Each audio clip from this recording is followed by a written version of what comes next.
Hello students, now we will be starting the first chapter of maths of class 11, that is sets. In this chapter we are going to study the following topics. The first topic is what is a set and how to represent it in different forms. There are two forms which we will study later on. Then we will study types of sets. Then what is a subset, what is an universal set and what is a power set. Then we will study Venn diagrams. Venn diagrams some of you might have studied earlier in mental ability. Next we will study operations on sets, different operations. Next we will be studying applications of set theory to word problems. So starting with the first topic, first of all what is a collection? So collection का मतलब कोई भी group, it may be well defined or it may not be well defined. अब दोनों में क्या difference है? एक छोटा सा एग्जांपल लेते हैं हम. सपोज मेरे पास 5 क्रिकेटर्स हैं, युवराज सिंह, सचिन, सहवाग,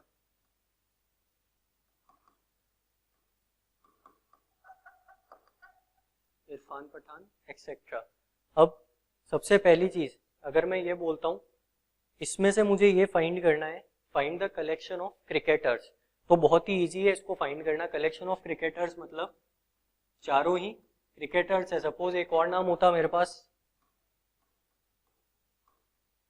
तो उसको हम इस कलेक्शन में काउंट नहीं करते, बट हमको ये पता होता कि हमको किन किन ऑब्जेक्ट्स को कलेक्शन में लेना है, किसको नहीं लेना है. तो हमने जो पहले 4 टिक किए हैं उनको मैं एक कलेक्शन में डाल सकता हूँ और उस कलेक्शन को नाम दे सकता हूँ collection of good, collection of cricketers. Next अगर मुझे बोला जाता है कि find the collection of good cricketers, basically ये जो कलेक्शन है this is a collection of only cricketers, but मैंने एक वर्ड ऐड कर दिया है यहाँ पे कलेक्शन ऑफ गुड क्रिकेटर्स. अब कलेक्शन ऑफ गुड क्रिकेटर्स ये डिपेंड करेगा पर्सन टू पर्सन के उसके हिसाब से कौन सा क्रिकेटर अच्छा है कौन सा नहीं है, ये हम इंडिविजुअली डिसाइड नहीं कर सकते विद श्योरिटी. दैट मीन्स युवराज, सचिन, सहवाग, इरफान, इनमें से सपोज पहले 3 किसी के लिए गुड होंगे, बाद के 3 जो है या लास्ट वाला जो है वो किसी और के लिए अच्छा होगा. तो इसमें क्या हो रहा है कि हर एक का अपना ओपिनियन है, इसलिए हम इसको क्या बोलेंगे, it is not a well defined collection. तो 2 डिफरेंसेस हमने जो यहाँ पे देखा है इसके बीच में.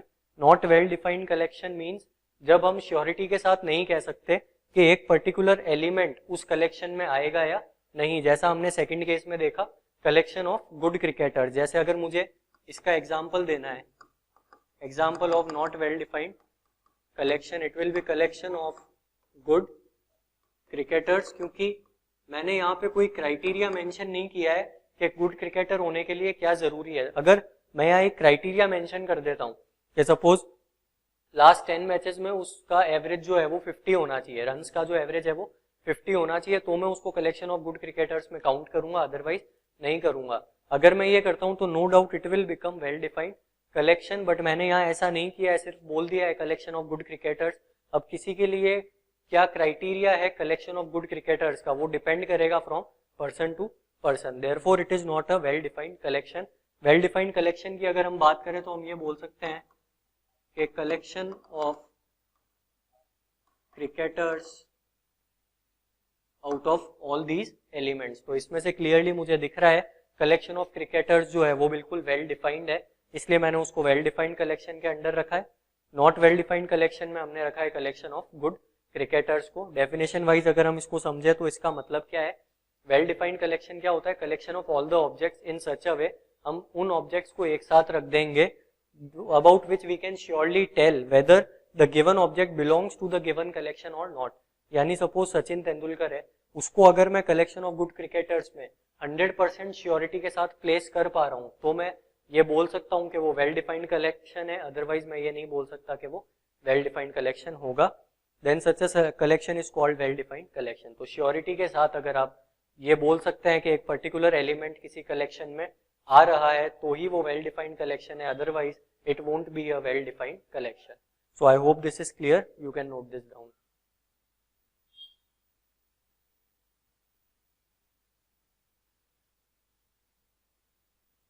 So next we will come on to set. What is a set? Basically हमने जो collection पढ़ा है उसी को हम set बोल सकते हैं, but not well defined collection को हम अलग रखेंगे. Only a well defined collection will be called a set. अगर कोई collection well defined है जिसको हम इजीली डिफाइन कर पा रहे हैं, जिसमें हम श्योरिटी के साथ कुछ एलिमेंट्स को प्लेस कर पा रहे हैं, then it will be a set. otherwise it won't be a set. So a well defined collection of objects is called set. और सेट को रिप्रेजेंट करने का तरीका क्या होगा, हम किसी भी सेट को नाम दे सकते हैं ए बी सी कुछ भी, बट इन कैपिटल लेटर्स. हम उसको कैपिटल में लिखेंगे, जैसे सपोज कैपिटल ए लिखा है, so that will represent a set. Next the elements of a set. अब सेट में कौन कौन से एलिमेंट है. सपोज सेट है ए, तो मैंने उसको लिख दिया ए इज इक्वल टू. अब इस सेट में या इस वेल डिफाइंड कलेक्शन में कौन कौन से एलिमेंट्स हैं उनको हम स्मॉल अल्फाबेट से रिप्रेजेंट करेंगे. सपोज उसमें एक एलिमेंट है ए, तो मैं उसको स्मॉल ए से रिप्रेजेंट करूंगा, क्योंकि जो हमने एक डेजिग्नेशन दे दिया है कि जो कैपिटल लेटर्स हैं वो सेट को रिप्रेजेंट करने के लिए यूज लिए जाएंगे. जो स्मॉल अल्फाबेट्स है, small A, small B, small C, small x, small Y और स्मॉल जेड एक्सेट्रा, ये सब जो है एलिमेंट्स को रिप्रेजेंट करेंगे. तो सपोज एक सेट में 3 एलिमेंट है ए बी और सी, तो हम उसको इस तरीके से लिखेंगे. एक चीज और हमको करनी है, these elements are placed in curly brackets. Within curly brackets, इस टाइप के ब्रैकेट्स हम लगाएंगे. इस टाइप के ब्रैकेट हमको नहीं लगाने हैं, वो कुछ और रिप्रेजेंट करेंगे. These curly brackets will represent the set. That means a set is such that it includes the elements A B and C. A capital A जो है वो सेट है, स्मॉल ए, स्मॉल बी और small C है वो उस set के अंदर वाले एलिमेंट्स हैं. So if an element A belongs to a set. अच्छा, बिलोंग्स टू का एक सिंबल हम यूज कर रहे हैं, दिस इज, तो A belongs to, this symbol stands for belongs to. यहां पे मैं क्लियरली ये लिख सकता हूं, A belongs to capital A. Element है तो उसको आपको ब्रैकेट्स में लिखने की जरूरत नहीं है, क्योंकि ब्रैकेट्स हम लगाते हैं then that element becomes a set. अगर मैंने ये एलिमेंट्स लिखे थे स्मॉल अल्फाबेट्स में, जब मैं उन पे ब्रैकेट लगा देता हूं तो that becomes part of the set. जब मैं ब्रैकेट नहीं लगाता हूं तो simply it is viewed as an element. उसको हम सिर्फ एक सिंपल एलिमेंट की तरह देख सकते हैं. So A belongs to A. Similarly I can write B belongs to A. Similarly I can write C belongs to A. लेकिन कोई एलिमेंट अगर इसको बिलोंग नहीं कर रहा है, दैट मीन्स हम उसको बोलेंगे डज नॉट बिलोंग टू. देखिए एक चीज है, दिस रिप्रेजेंट बिलोंग्स टू. तो मैंने अगर ए बिलोंग्स टू मैंने लिखा है A, this symbol stands for belongs to and then capital A. That means element A belongs to set A. इसका डेफिनेशन क्या है, this suggest that element A belongs to set A. और इसी तरीके से अगर मुझे डज नॉट बिलोंग टू बोलना है, so this stands for doesn't belong to. हम इक्वल टू को नॉट इक्वल टू बनाने के लिए उस पर एक स्लैश लगा देते हैं, उसी तरीके से बिलोंग्स टू पे हम एक स्लैश लगा देंगे तो it will suggest does not belong to. तो मुझे अगर बोला गया है check whether a element D belongs to set A और नॉट, बहुत ही सिंपल सी चीज है. सेट में मुझे दिख रहा है ए है, बी है और सी है, बट डी कहीं पे भी नहीं है. दैट मीन्स मैं इसको इस तरीके से लिखूंगा, D does not belongs to A. So this is very basic. I hope this is clear. Please note this down.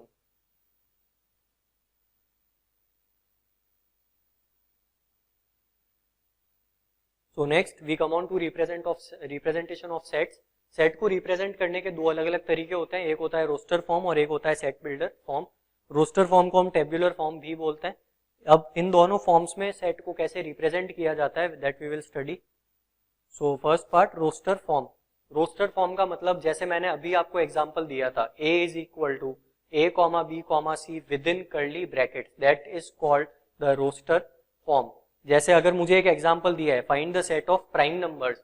Prime numbers हमको पता है starts from 2 then 3 then 5, they go on up to infinity. Infinite number of prime numbers हमारे पास में होते हैं. That means मैं इसको 2 3 5, अच्छा हम अगर हमारा जो सेट है वो चलता जा रहा है इन्फिनिटी तक, तो आप उसको 3 डॉट लगा के रिप्रेजेंट करेंगे. आपने लिखा 2, 3, 5, फर्स्ट 3 एलिमेंट्स लिख देंगे, देन कॉमा के बाद में आप 3 डॉट्स लगा देंगे. These 3 dots will suggest that the elements of the set goes up to infinity. इसलिए हमने उसको ऐसे लिख के और कर्ली ब्रैकेट्स में प्लेस कर दिया है. तो ये जो तरीका है ब्रैकेट्स में रिप्रेजेंट करने का, कर्ली ब्रैकेट्स में हर एक एलिमेंट को लिखने का, that is called roster form. Now इसमें हमने क्या लिखा है, order of elements is not important. Order important नहीं है. फॉर एग्जांपल अगर आपको सेट दिया है 1, 2, 3, जरूरी नहीं है आप इसको ऐसे ही लिखें, आप इसको ऐसे भी लिख सकते हैं 2, 1, 3 या 3, 2, 1. कौन सा एलिमेंट कब आ रहा है उससे कोई फर्क नहीं पड़ता. Order is never important. आप किसी भी एलिमेंट को पहले लिख सकते हैं, किसी को भी बाद में लिख सकते हैं. So next terms can be repeated but we avoid writing repeated terms. Terms repeat हो सकती है. फॉर एग्जाम्पल मैंने लिखा है 1 1 2 3 4 5 5 7. अब ये बिल्कुल परफेक्ट है form, it is roster form. इसमें एलिमेंट्स रिपीट हो रहे हैं तो कोई प्रॉब्लम नहीं है, बट जनरली हम रिपीटेड टर्म्स को लिखना अवॉइड करते हैं. तो आप इसको ऐसे लिख सकते हैं. अदरवाइज आपको अगर इसको सिंपल वे में लिखना है तो आप इसको ऐसे भी लिख सकते हैं 1 2 3 4 5 7. जो रिपीटेड टर्म्स है उनको आप ओमिट कर सकते हैं, नहीं भी करते हैं तो that is not an issue. So next, set builder form, roster form. I hope this is very clear. Set builder form में हम क्या करेंगे, एक्चुअल एलिमेंट्स लिखने के बजाय एलिमेंट्स की जो प्रॉपर्टी है उसको लिख देंगे. अब उसको लिखने का एक फिक्स्ड पैटर्न होगा. वो पैटर्न क्या है, एग्जाम्पल इज ए. अच्छा, जरूरी है कि जितने भी एलिमेंट्स हैं सेट के उनकी प्रॉपर्टी कॉमन होनी चाहिए. अगर रैंडम कोई भी सेट दे दिया मेरे को, सपोज 1 2 4 6 7 8, तो इसकी कोई भी प्रॉपर्टी नहीं है. जैसे कि कोई भी नंबर, हर एक नंबर जो है ना तो वो ऑड है, ना वो इवन है, ना वो प्राइम है और ना वो कॉम्पोजिट है. तो एक पर्टिकुलर प्रॉपर्टी का होना जरूरी है, तभी हम उसको सेट बिल्डर फॉर्म में लिख पाएंगे. Because it is very necessary that the property of all the elements with in the set must be common. जो प्रॉपर्टी है वो हर एक एलिमेंट को बिल्कुल सेटिस्फाई करनी चाहिए. जैसा यहाँ पे था, सारे ही प्राइम नंबर्स थे, तो इसको हम इजीली सेट बिल्डर फॉर्म में भी लिख सकते हैं. एग्जाम्पल इसका ये है कि a is equal to x. अच्छा, इसको पूरा हम डिफाइन करते हैं, ध्यान से सुनिएगा इसको. a is equal to, brackets no doubt represent करते हैं सेट को, तो ये कर्ली ब्रैकेट जो है वो सेट को रिप्रेजेंट कर रहे हैं. So a is a set where x. अब हम कैसे लिखेंगे इसको, x such that this colon represent such that. इसको डिफाइन करने का तरीका क्या है, ये तो शॉर्ट फॉर्म है जिसमें हमने इसको लिखा है. इसको अगर पूरा डिफाइन करना है तो हम कैसे करेंगे, a is equal to x, a is equal to x such that x is prime and x is less than 10. इसका क्या मतलब है, x एक प्राइम नंबर है और x जो है वो 10 से छोटा है. अगर मुझे ऐसा बोला गया है तो मैं इस सेट को कैसे लिख सकता हूं, अगर मुझे इसी को रोस्टर फॉर्म में कन्वर्ट करना है. देखिए क्वेश्चंस किस तरीके से आएंगे, कोई भी सेट दे देंगे, आपको बोला जाएगा अगर वो सेट बिल्डर फॉर्म में है तो उसको कन्वर्ट करो रोस्टर फॉर्म में, अगर वो रोस्टर फॉर्म में है तो उसको कन्वर्ट करो सेट बिल्डर फॉर्म में. तो अगर मैं इस सेट बिल्डर फॉर्म को रोस्टर फॉर्म में कन्वर्ट करना चाहता हूं तो मैं इसको कैसे लिखूंगा, x is the set of prime numbers and x is less than 10. सो मुझे पता है कि प्राइम नंबर स्टार्ट होते हैं 2 से, then 3, then 5 and then 7. So 2 3 5 7 यही वो प्राइम नंबर्स हैं जो 10 से छोटे हैं. तो ये तो था इसका set builder form. This form is set builder form, जिसमें हमने इसको डेफिनेशन के हिसाब से लिखा है. a इज इक्वल टू, आप ये चीज नोट कर लीजिएगा, a is equal to x such that x is prime and x is less than 10. x इस तरीके से होना चाहिए कि वो प्राइम हो और वो 10 से छोटा हो. तो a मिल गया हमको 2 3 5 7. अगर हम इसको लिखते हैं रोस्टर फॉर्म में, अच्छा ऊपर वाले एग्जांपल पे आते हैं. रोस्टर फॉर्म को अगर सेट बिल्डर फॉर्म में कन्वर्ट करना है तो कैसे करेंगे, ये सेट ऑफ प्राइम नंबर्स जो था वो था हमारा रोस्टर फॉर्म. उसको अगर हमको सेट बिल्डर फॉर्म में कन्वर्ट करना है तो हम इसको ऐसे लिख देंगे, a is equal to x such that, आपको लिखना इसी तरीके से है, पूरा स्टेटमेंट लिखने की जरूरत नहीं है. x सच दैट, कोलन लगा दिया, मतलब सच that x is such that x is prime. अब हम यहाँ पे और कोई रिस्ट्रिक्शन नहीं लगा पा रहे हैं. यहाँ पे एक और रिस्ट्रिक्शन था, x लेस देन 10 है, यानी वही नंबर्स लेने थे, वही प्राइम नंबर्स लेने थे जो 10 से छोटे हैं. यहाँ पे कोई भी ऐसा रिस्ट्रिक्शन नहीं है, तो हम इसको ऐसे ही लिख के छोड़ सकते हैं, a is equal to x such that x is prime. और जब भी ऐसा होगा तो हमारा जो सेट है it will progress up to infinity. So I hope this is clear. You can note the statements as well as the examples. Please note this down.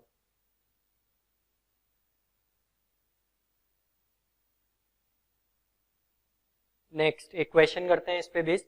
Right the following set in roster form. इसको हमको roster form में लिखना है. तो roster form में लिखने के लिए we need to list down each and every element within the curly brackets. हर एक एलिमेंट को हम कर्ली ब्रैकेट्स में लिख देंगे. कैसे इसको हम करेंगे, तो उसके लिए हमको इसका एक एल्गोरिदम दिया गया है. उसमें हमको ये दिया गया है a is equal to an, यानी a के जो भी एलिमेंट्स होंगे वो होंगे a सबस्क्रिप्ट n. देखिए इसको थोड़ा सा पहले आप सिंप्लीफाई कर सकते हैं अगर आपको करना है तो. n is variable and n belongs to, देखिए ये सिंबल हम पहले ही पढ़ चुके हैं, पहले इसको हम डिफाइन करते हैं.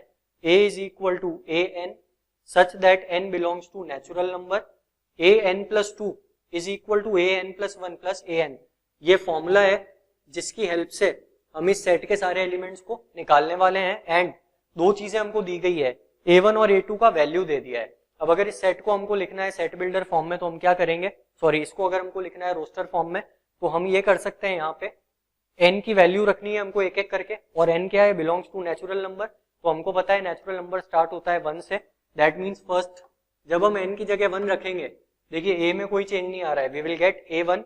नेक्स्ट नेचुरल नंबर कौन सा है, 2, तो n की जगह हम 2 रखेंगे तो a2 मिलेगा, n की जगह 3 रखा तो a3 मिलेगा। अच्छा, कहाँ पे रुकना है ये हमको नहीं दिया गया है, बिकॉज नेचुरल नंबर जो है वो इन्फिनिटी तक जाते हैं, तो हम कॉमा के बाद 3 डॉट्स लगा के ये बोल सकते हैं कि this set will progress up to infinity. अच्छा, अब हम आते हैं वैल्यूज फिल करने पे। So first of all a1 कितना है हमको गिवन है, a1 दिया है 1, दैट मीन्स वो एज इट इज आ जाएगा। a2 दिया है 1, और हम थोड़े ज्यादा एलिमेंट्स इसमें लिख सकते हैं। a1 मिल गया, a2 मिल गया, बट a3 हमको नहीं दिया है। a3 हम कैसे निकालेंगे, यूजिंग दिस फॉर्मूला। अगर मुझे a3 निकालना है, आप ध्यान से देखिए इसको, if I want to find out a3, तो यहाँ पे सबस्क्रिप्ट में 3 होना चाहिए, दैट मीन्स n+2 की जगह 3 होना चाहिए। अगर n+2 की जगह 3 चाहिए तो मुझे क्या करना पड़ेगा, n को रखना पड़ेगा 1। जब मैं ऐसा करता हूं तो मुझे क्या मिलता है, an+2, n+2 यानी 1+2 दैट इज 3। an+1 का क्या मतलब होगा, n है 1, तो an+1 will be a2 next plus an यानी a1, क्योंकि n की जगह हम स्ट्रेट अवे यहाँ पे 1 रख रहे हैं। दैट मीन्स a3 कैसे निकलने वाला है, a2 प्लस a1 से। a1 और a2 दोनों की वैल्यूज है मेरे पास, तो मैं इसको इजीली कैलकुलेट कर सकता हूँ। दैट मीन्स थर्ड एलिमेंट कितना है, 2। इसी तरीके से हम और एलिमेंट्स अगर लिखते हैं तो वो लिखने के लिए हम क्या करेंगे, n को 2 रखेंगे, तो यहाँ पे n की जगह 2 आएगा, तो 2 + 2 4, दैट मीन्स a4 क्या होगा, a3 + a2। बहुत सिंपल सी चीज है, आप इसको ऐसा समझिए, फर्स्ट 2 टर्म्स है 1, उसके बाद वाली जो टर्म है वो उनकी प्रीवियस 2 टर्म्स का सम है। ये जो 2 था वो इसकी प्रीवियस 2 टर्म्स का क्या था, सम था। अगली टर्म क्या होगी, उसकी 2 प्रीवियस टर्म्स का सम, यानी 1 + 2 दैट इज 3। अगली टर्म होगी 2 + 3 दैट इज 5। अगली टर्म होगी 5 + 3 दैट इज 8। इस तरीके से हम इसको लिख सकते हैं। आप अगर इसको फॉर्मूला वाइज निकालना चाह रहे हैं तो आप आगे कैलकुलेट कर सकते हैं। a3 हमको ऑलरेडी मिल चुका है 2, a2 था 1, तो दिस इज इक्वल टू 3। इसी तरीके से आप बाकी के एलिमेंट्स भी लिख सकते हैं। So this is our final answer, a is equal to 1, 1, 2, 3, 5, 8 so on up to infinity. So this is the representation of the given set in roster form. I hope this is clear. Please note this down.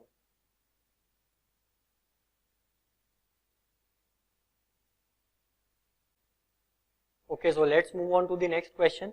Question हमको दिया है roster form में, fractions दिए हैं 1/2, 2/5. There is a missing term, वो मैं लिख देता हूँ यहाँ पे, आप करेक्शन कर लीजिए। a is equal to 1/2, 2/5, 2/5 के बाद एक टर्म मिसिंग है 3/10, उसको आप ऐड कर लेंगे।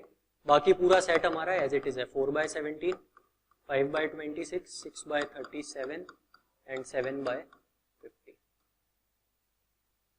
अब यहाँ पे हमको सबसे पहले हमने क्या सीखा है, एक common property in roster form, in set builder form, we need to see the common property of all the elements that satisfy the given set. तो वो कॉमन प्रॉपर्टी क्या है उसको हम समझते हैं पहले। सबसे पहली चीज, ये फर्स्ट टर्म है, दैट मीन्स इसके लिए n इक्वल टू क्या होगा, 1। n represent the position of element in the set, जैसा हमने देखा था। तो n equal to 1 means first element of the set, n equal to 2 means second element, then third element, and so on we are going up to 7th element. हर एक में हम ये देख रहे हैं जो टर्म की पोजीशन है न्यूमरेटर में वही नंबर है, दैट मीन्स n1 है तो न्यूमरेटर में भी 1 है, n2 है तो न्यूमरेटर में 2 है, 3 है तो 3 है, अप टू 7, 7th टर्म में न्यूमरेटर में 7 है। दैट मीन्स मुझे ये पता लग गया है न्यूमरेटर में क्या आ रहा है, n आ रहा है। अगर आप डिनोमिनेटर को ढंग से देखें तो सपोज हम सेकंड टर्म को देखते हैं, 5 कैन बी रिटन एज 2 का स्क्वायर प्लस 1। देखिए ढंग से, 2/5 है, उसको क्या लिखा जा सकता है, 2/2 का स्क्वायर प्लस 1। ये जो टर्म है 3, इसको लिखा जा सकता है 3, और डिनोमिनेटर में 10 है, उसको लिखा जा सकता है 3 स्क्वायर प्लस 1। फिर है 4/17, तो 4/17 को लिखा जा सकता है 4 स्क्वायर बाय 1। इस तरीके से हम जा रहे हैं अप टू 7, 7 को लिखा जा सकता है 7 और 50 को लिखा जा सकता है 7 स्क्वायर प्लस 1। और जो फर्स्ट टर्म है उसको भी अगर आप ढंग से देखें तो 2 को हम ऐसे लिख सकते हैं 1 का स्क्वायर प्लस 1। ये प्रॉपर्टी आइडेंटिफाई करना बहुत जरूरी है क्योंकि उसकी हेल्प से ही हम एक डेफिनेशन इस सेट को दे पाएंगे। ऊपर जब n है तो डिनोमिनेटर में क्या आ रहा है n square plus 1।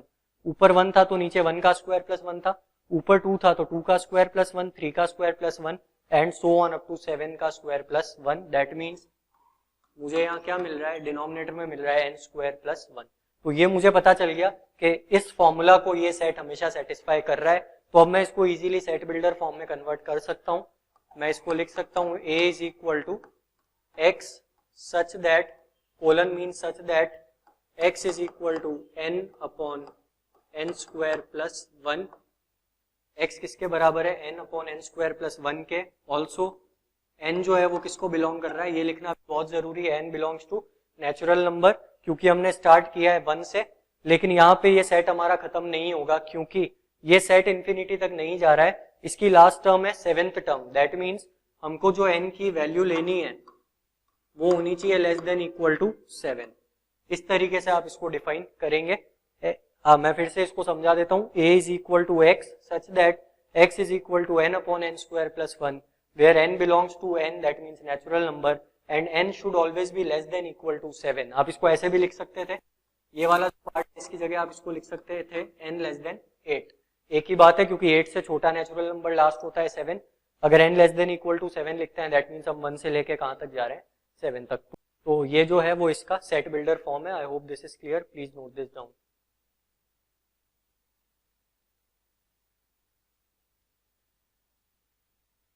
Next we come on to representation of commonly use sets. हमने क्लास 10th में रियल नंबर्स चैप्टर पढ़ा है।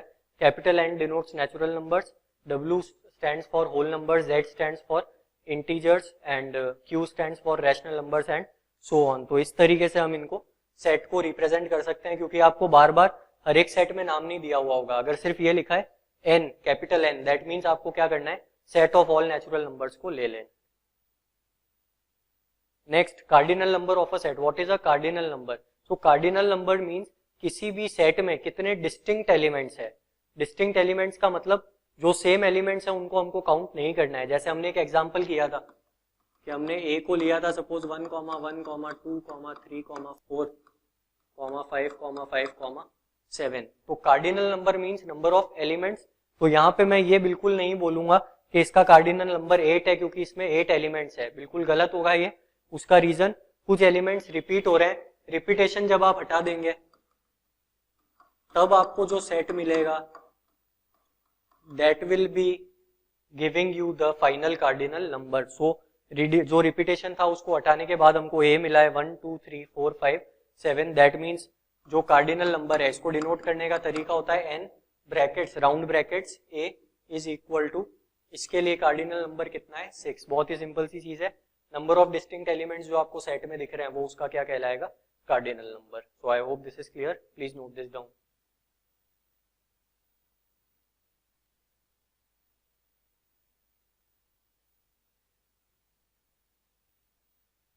तो next we come on to types of set. अब सेट का क्लासिफिकेशन हम किस तरीके से कर सकते हैं।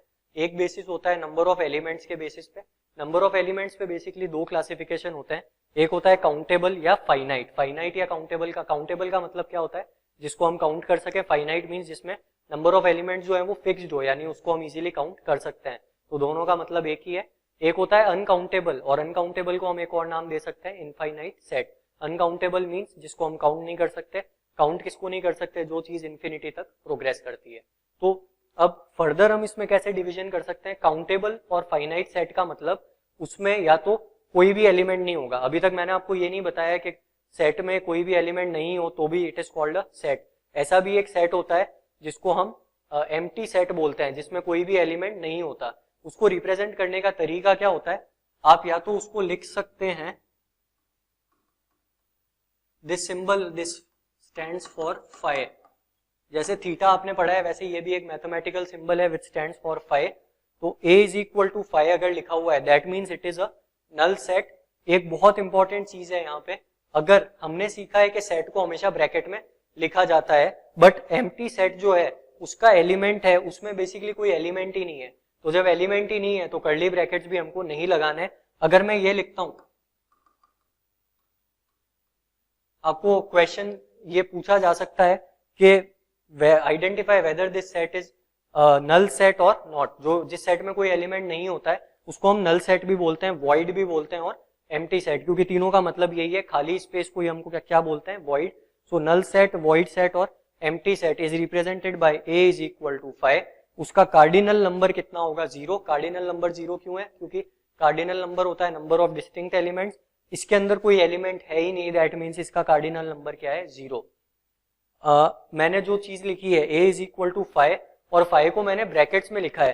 Please note that this is not an empty set, ये एम्प्टी सेट नहीं होगा। उसका रीजन 5 जो है वो एक मैथमेटिकल सिंबल है, जैसे ही मैं उसको कर्ली ब्रैकेट्स में डाल देता हूं it becomes a finite set. उस सेट को हम सिंगलटन सेट भी बोल सकते हैं क्योंकि उसके अंदर सिंगल एलिमेंट है। जो हमारा नेक्स्ट सेट है वो यही है, सिंगलटन सेट। सिंगलटन मीन्स जैसा कि नेम सजेस्ट कर रहा है, it is having only a single element, और क्योंकि उसके अंदर एक ही एलिमेंट है this is called singleton set, और उसका जो कार्डिनल नंबर है वो हो जाएगा 1। For example a is equal to 3, brackets लगा दिया मतलब वो उसका एलिमेंट हो गया। इसका रिप्रेजेंटेशन बहुत ही ईजी है बट इसको हमको अच्छे से समझना है। जब नल सेट होगा तो कर्ली ब्रैकेट्स नहीं लगेंगे, जैसे ही कर्ली ब्रैकेट्स मैंने लगा दिए this set will become singleton set, because ये एक ऐसा सेट है जिसमें 5 नाम का एलिमेंट है। एलिमेंट जरूरी नहीं है कि हमेशा एक नंबर होना चाहिए, कोई सिंबल भी हो सकता है।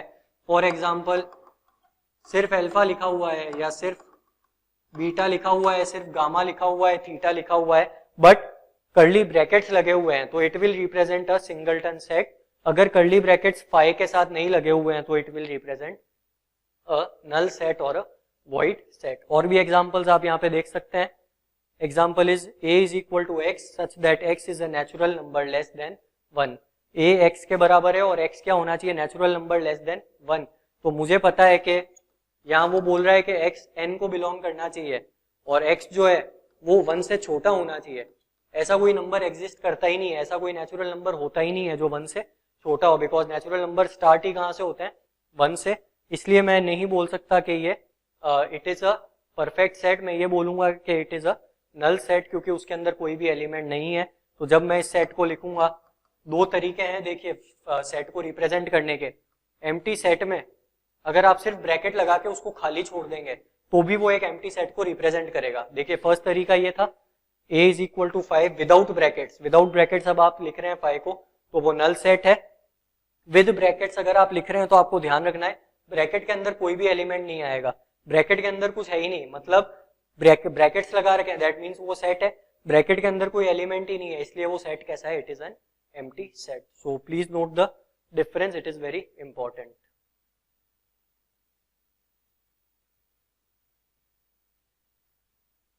नेक्स्ट अनकाउंटेबल और इनफाइनाइट सेट। तो बहुत ही सिंपल सा डेफिनेशन है, कोई ऐसा सेट जिसको हम डिफाइन ही नहीं कर पा रहे हैं, मतलब जिसमें जो एलिमेंट्स है वो इन्फिनिटी तक जा रहे हैं। जैसा हमने पहले देखा था set of all prime numbers. तो set of all prime numbers कैसा होता है, हमको पता है इनफाइनाइट प्राइम नंबर्स होते हैं तो उसके एलिमेंट्स को हम एक पर्टिकुलर लिमिट तक ही लिख पाएंगे, उसके बाद हम डैश लगा रहे हैं दैट मीन्स वो सेट प्रोग्रेस कर रहा है इन्फिनिटी तक। ऐसे एलिमेंट को हम कहेंगे, ऐसे सेट को हम कहेंगे इनफाइनाइट सेट। और दूसरी इंपॉर्टेंट चीज, इनफाइनाइट सेट के लिए cardinal number is never defined. Cardinal number defined नहीं होगा क्योंकि सिंपल सी चीज है, कार्डिनल नंबर होता है number of distinct elements in a set. एक इनफाइनाइट सेट या इनफाइनाइट नंबर्स को मैं कभी भी काउंट नहीं कर सकता, तो उसके कार्डिनल नंबर को भी मैं कभी डिफाइन नहीं कर पाऊंगा क्योंकि इनफाइनाइट एक एक्चुअल वैल्यू नहीं है, it is just a hypothetical value, उस पर हम कभी पहुंच नहीं सकते हैं। दैट मीन्स उसका जो कार्डिनल नंबर है वो कभी भी डिफाइन नहीं होगा। तो एक और एग्जांपल है set of all natural numbers n। Natural number 1 से स्टार्ट होते हैं, 1 2 3 so on up to infinity, तो वो किस कैटेगरी में आएगा, it will come under infinite set. Next part equivalent and equal, important है। इक्विवेलेंट और इक्वल सेट्स में एक छोटा सा डिफरेंस है।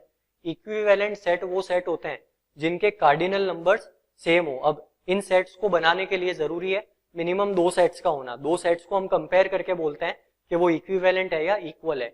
इक्विवेलेंट कब होंगे, ध्यान से सुनिए इस चीज को, जब दोनों का कार्डिनल नंबर सेम है, यानी दोनों में नंबर ऑफ एलिमेंट सेम हो। नंबर कुछ भी हो फर्क नहीं पड़ता। फॉर एग्जाम्पल एक सेट में नंबर है 2 3 5, एक में है 7 8 9, कुछ भी एग्जाम्पल ले लिया हमने, एलिमेंट्स की वैल्यू क्या है उससे कोई फर्क नहीं पड़ेगा, नंबर ऑफ एलिमेंट्स कितने हैं वो देखना है। उसमें भी नंबर ऑफ एलिमेंट्स 3 है, इसमें भी नंबर ऑफ एलिमेंट्स 3 है, तो ऐसे सेट्स को हम क्या बोलेंगे, this will be called equivalent set.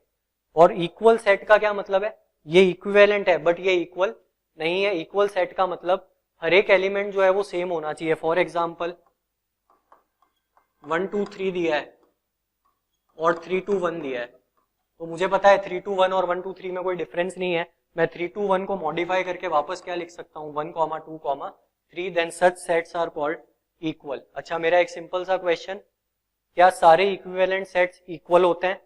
So the answer will be false. But क्या इसका कन्वर्स ट्रू है? So the answer is obviously yes. सारे इक्विवेलेंट सेट्स इक्वल नहीं होते, क्योंकि वहां हमने देखा वो सेट इक्विवेलेंट था बट वो इक्वल नहीं है, क्योंकि सिर्फ इक्विवेलेंट होने के लिए एक ही कंडीशन जरूरी है, कार्डिनल नंबर सेम होना चाहिए। दैट मीन्स मैं ये लिख सकता हूँ Na is equal to NB अगर सेट को इक्विवेलेंट होना है। But if a set has to be equal then A और B में एग्जैक्टली सेम एलिमेंट्स होने चाहिए, यानी जो एलिमेंट A में है वही B में होना चाहिए। दूसरी चीज ऑब्वियसली कार्डिनल नंबर भी क्या होना चाहिए, सेम। अगर मैं एक भी एलिमेंट ऐड कर देता हूं इसमें, ये 1 2 3 है और ये 3 2 1 है, 3 2 1 में मैंने एक एलिमेंट 4 और ऐड कर दिया, तो ऑब्वियसली वो कभी इक्वल नहीं हो पाएगा, क्योंकि एक सेट में 3 एलिमेंट है, एक में 4 है, तो वो ना तो इक्विवेलेंट हुआ ना वो इक्वल हुआ। तो एक इंपॉर्टेंट स्टेटमेंट है जो हम यहाँ पे लिख सकते हैं, all equivalent sets are not equal but all the equal sets are always equivalent. So I hope this is clear, please note this down.